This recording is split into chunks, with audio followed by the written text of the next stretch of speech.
ہمارے گھر میں، ہمارے گھرانے میں، ہماری فیملی میں ربیع الاول کا مہینہ ہے، اس کو بہت عزت اور احترام سے ایک جشن کی طرح منایا جاتا ہے۔ محفل نعت ہوتی ہے، آگے پیچھے بھی ہوتی ہے، لیکن اس مہینے میں زیادہ ہوتی ہے۔ ہمارے گھر کو بھی جو ہے وہ کمکموں سے، بتیوں سے سجایا جاتا ہے، اور یہ میں اپنے بچپن سے دیکھتی آ رہی ہوں۔ مٹھائیاں تقسیم ہوتی ہیں، خوشیاں منائی جاتی ہیں۔ یہ وہ چیز ہے جس کو دیکھ دیکھ کے میں بڑی ہوئی ہوں، اور اللہ تعالیٰ کا شکر ہے۔ ابھی کسی نے بالکل ٹھیک کہا کہ جو نعت رسول مقبول صلی اللہ علیہ وآلہ وسلم ہے وہ کسی کم ظرف کے لیے نہیں ہے، اسی طرح جو عشق رسول صلی اللہ علیہ وآلہ وسلم ہے وہ بھی کسی کم ظرف اور بدبخت کے لیے نہیں ہے۔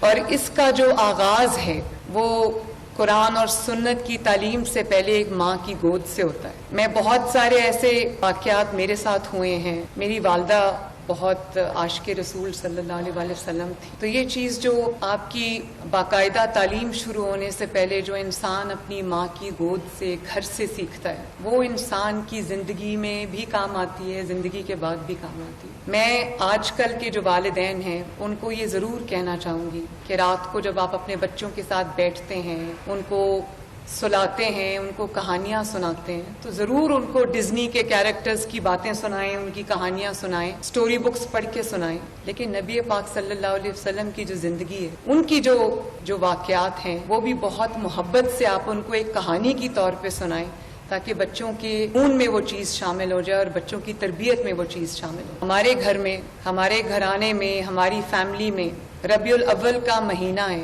اس کو بہت عزت اور احترام سے ایک جشن کی طرح منایا جاتا ہے۔ محفل نعت ہوتی ہے، آگے پیچھے بھی ہوتی ہے، لیکن اس مہینے میں زیادہ ہوتی ہے۔ ہمارے گھر کو بھی جو ہے وہ کمکموں سے، بتیوں سے سجایا جاتا ہے، اور یہ میں اپنے بچپن سے دیکھتی آ رہی ہوں۔ مٹھائیاں تقسیم ہوتی ہیں، خوشیاں منائی جاتی ہیں۔ یہ وہ چیز ہے جس کو دیکھ دیکھ کے میں بڑی ہوئی ہوں، اور اللہ تعالیٰ کا شکر ہے۔ ابھی کسی نے بالکل ٹھیک کہا کہ جو نعت رسول مقبول صلی اللہ علیہ وآلہ وسلم ہے وہ کسی کم ظرف کے لیے نہیں ہے، اسی طرح جو عشق رسول صلی اللہ علیہ وآلہ وسلم ہے وہ بھی کسی کم ظرف اور بدبخت کے لیے نہیں ہے۔